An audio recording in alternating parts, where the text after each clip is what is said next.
Young world. So we all know that DMX passed away yesterday officially. The dates are a little sketchy because he's been on life support for days. Some people are saying he was already gone, but it's possible that they waited to announce his death, or maybe to pull the plug on him for a specific time, specific date. You got Prince Philip, who died the same day, 4/9. And Earl Simmons dead gives you 4/9. It's like April 9th. We're entering into a new moon phase starting April 11th. And April has always been one of the most satanic, demonic, ritualistic months in the calendar year. April is the main one. But it's a little weird, a couple of things I noticed about DMX and Prince Philip. DMX, his real name is Earl. His first name is Earl. So he's Earl of Yonkers. Some publications have DMX being born in White Plains. Some have him being born in Baltimore. And some Yonkers. But what we do know about DMX is that he represented Yonkers. That's where he said he was from, Yonkers. That's where he represented when he came out. He made Yonkers known to the world, not by himself, but along with the Locks.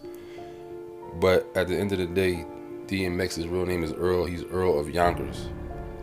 So Earl of Yonkers gives you this gematria right here. And then Prince Philip, who was designated to be an Earl by King George VI, the Earl of Merioneth.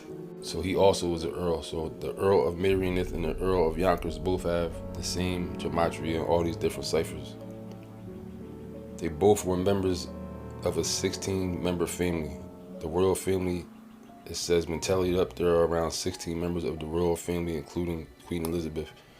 So DMX had 15 kids, so counting him and his 15 kids, there's about 16 members of DMX's royal family, if you want to say. And like, I try not to go into the conspiracy stuff with this, and even here I'm not sitting there trying to say anything is factual or definite, but it's just weird that he went on Drink Champs, announced that he was going back to Def Jam, back to a label, you know what I'm saying? Had an album in the works, his album was almost done, I think he said, and now all of a sudden he passes away. Because we all know once you pass away, any kind of material that you got coming out, especially if you're a great artist, is going to go through the roof. When his album comes out, whatever songs that he has done, and I'm sure he has probably hundreds if not thousands of songs anyway that he had tucked away for years that he didn't put out. So once this stuff comes out, it's going to be astronomical, of course. It's going to be selling millions of records, millions of copies of everything that comes out. But now he's back on the label, so who's getting a portion of that? And who knows how much money maybe he already owed the label. He was on Def Jam before. And also the Drink Champs interview that happened a couple weeks ago came at a very peculiar time. I don't want to sit here and throw Drink Champs into the fire as far as making it seem like they was up to something weird, but you can look at it either way. You can look at it on some conspiracy type stuff, but it was like a going home party if you really look at it. He was up to telling his story. He'd been on Drink Champs before, he'd been on other stuff, but he was like getting down to stuff that had been going on for years. They called a few people up that he hadn't talked to in plenty of years, made amends with some people, told some people that he loved them. He brought his kids up there to show the world his kids.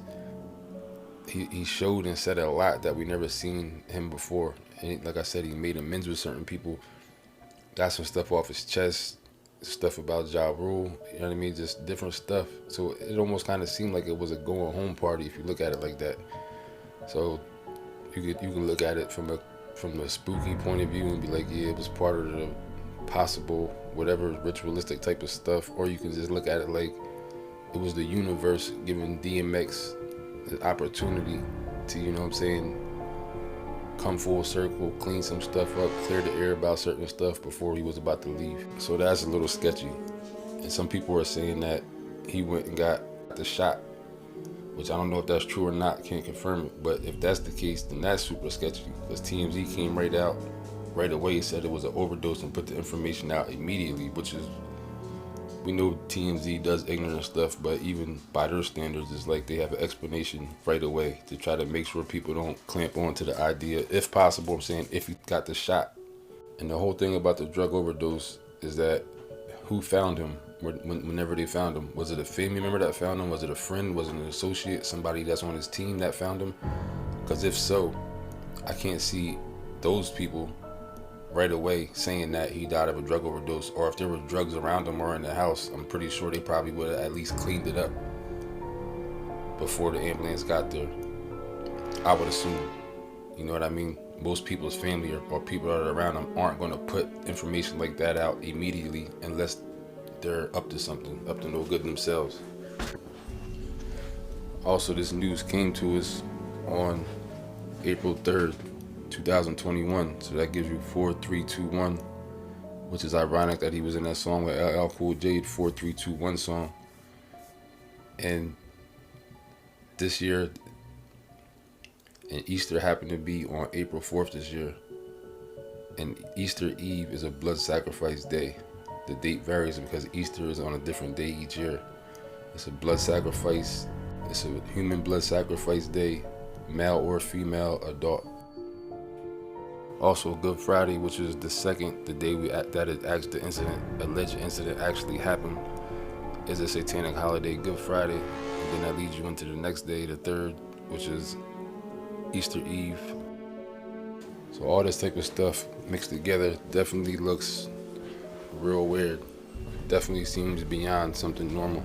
So that's a different possibility that could be in the working. The other thing is maybe somebody around him did something to him, because the sad reality of it, people like him are worth more dead than they are alive. It's just always been like that, especially a person like him who has probably accrued some debt, made some bad decisions with finances. Somebody like him not being here would be hugely beneficial to the people around him in that sense. And not to mention, DMX has always talked about the industry, how the industry was trying to get him. He did some poems, some poetry, stuff like that. The industry trying to break him, trying to change him. You know what I'm saying? People like him are the perfect candidate to be a target of the industry, just for who they are, for what they represent, for the strength they got, for the power they have. A true star, you know what I'm saying? A one of one. What I'm gonna speak on is the thing that's on my mind the most. You know what I'm saying? The thing that we don't gotta deal with every day, but don't really know. The industry. The industry. Man, it's not the same. Doesn't have to do with talent. It's about playing the game.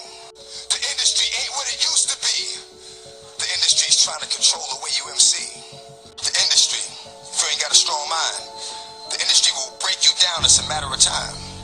The industry, stay in the dirt, play in the dirt, test the wrong one in the industry and you will get hurt. Often, my words fall on deaf ears. Motherfuckers be listening but don't hear. Talking to a nigga, he be sitting right here.